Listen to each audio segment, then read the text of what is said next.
Hi, this is Kevin Thomas with the At Home Film Festival. This week I'm bringing you a week of movies called Same Title, Different Script. I thought of this idea a few weeks ago when I was screening the great, wonderful documentary Gone. And I wanted to make sure you didn't accidentally see the Amanda Seyfried movie called Gone. Yes, same title. So I found some movies that are both good or some where one is better than the other, but still it's very exciting. I can't wait to do this week with you. So first we have Bad Boys. This is currently available for streaming because it also happens to have its third sequel. Well, I guess second sequel, third in the trilogy, out right now that just came out this year.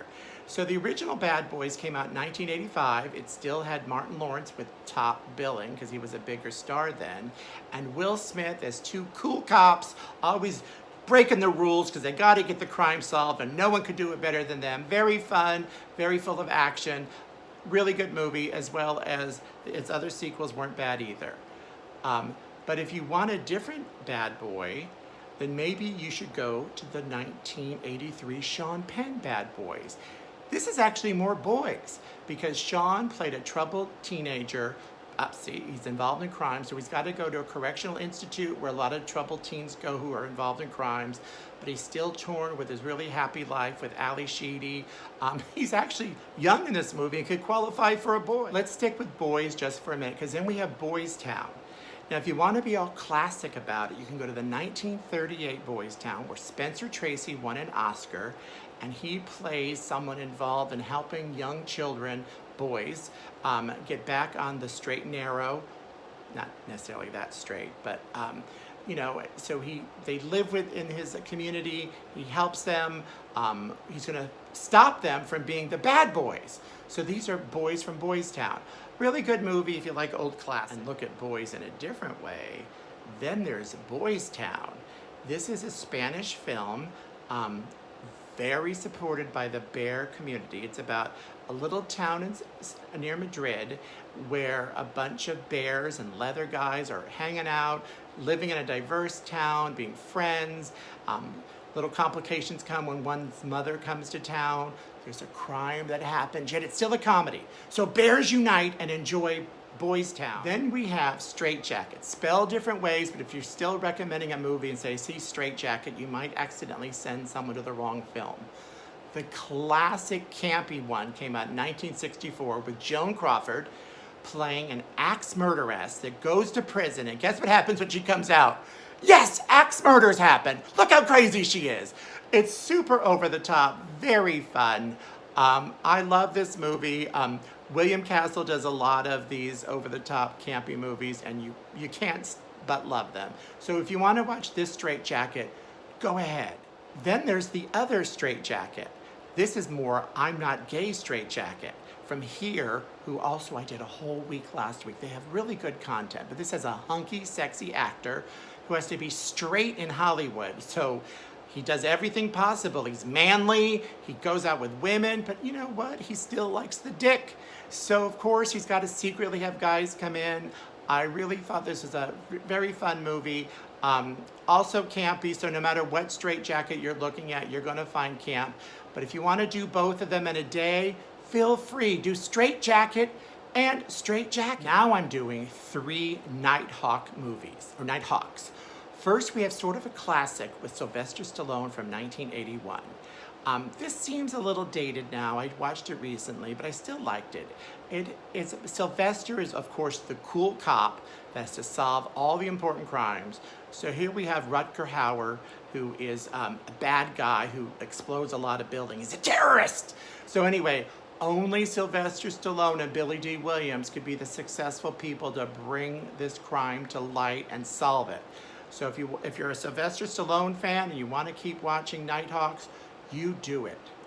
Or if you want to be more current and not dated at this time because it's current, there's also a movie called Nighthawks with Chance Crawford. This came out just last year. This is a sexy, well-photographed, great setting, cool movies with hot people. Chance Crawford's super sexy, so it's hard to say anything about a movie of his that you're not going to say the word sexy. So let's just get it out of the way. Chance Crawford, sexy. So this is the sexy Nighthawks.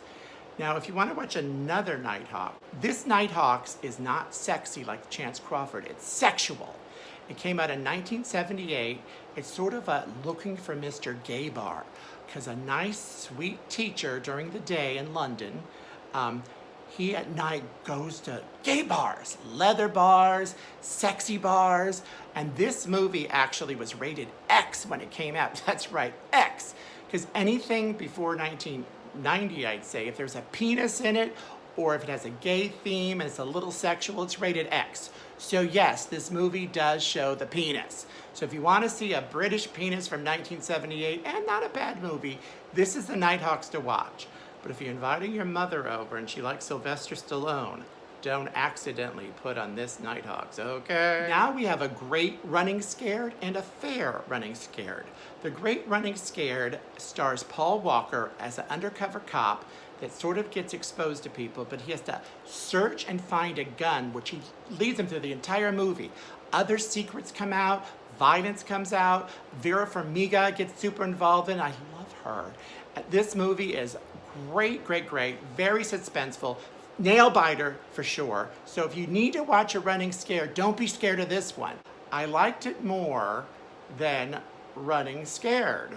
This is a more of a comedic cop show with Billy Crystal and Gregory Hines as two odd coupley cops that do funny antics. You know, it's more of a comedic Running Scared.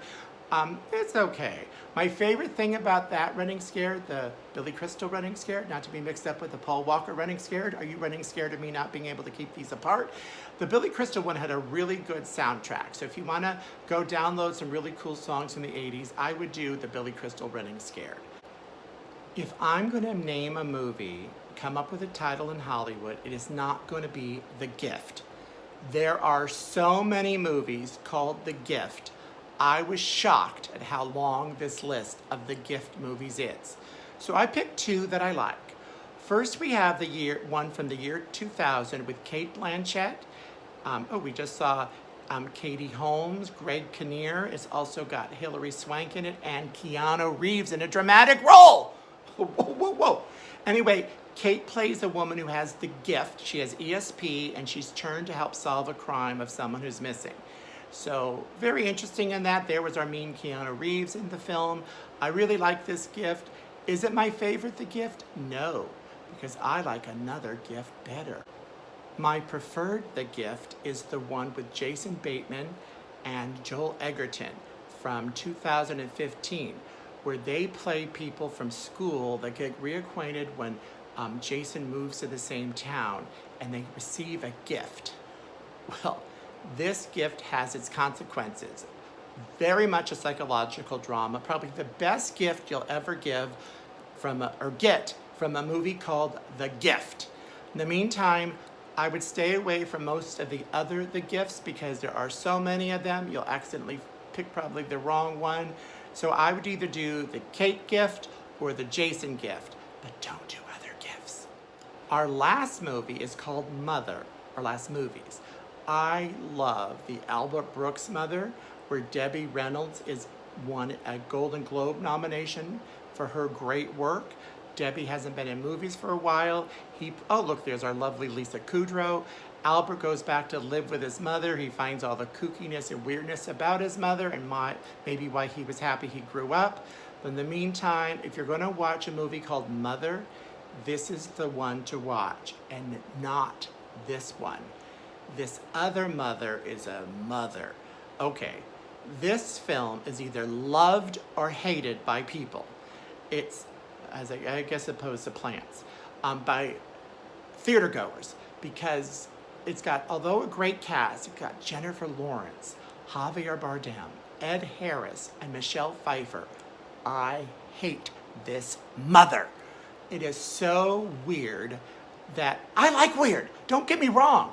But when I made my friend Susan go see this for her birthday movie, I had to pay her back and take her out all over again because we were so annoyed by this film. I don't care about the plot twist. They twisted in a way that made it even dumber. So if I'm gonna watch a movie called The Mother, I am not watching this mother, okay? Anyway, Tell me what you think of this Mother or any other movies in comments below. In the meantime, I will see you next time. Hopefully it'll be Doppelganger Week. Until then, let's watch movies together at home. This is Kevin Thomas. Thanks.